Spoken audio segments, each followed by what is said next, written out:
പ്രിയരെ, നമ്മുടെ കർത്താവായ യേശു നമ്മളെ പൂർണ്ണമായും രക്ഷിച്ചിരിക്കുന്നു. എങ്ങനെയാണ് അത് സംഭവിച്ചത്? നമുക്ക് പാപമോചനം നൽകി പൈശാചിക ബന്ധനങ്ങളിൽ നിന്ന് നമ്മളെ വിടുവിച്ചു, ശിക്ഷാവിധിയിൽ നിന്ന് നമ്മളെ മോചിപ്പിച്ചു.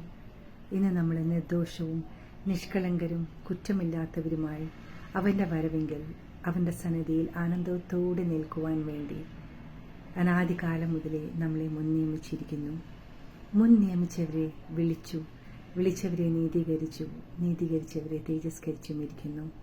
ഇനി നാം എന്തു പറയേണ്ടു?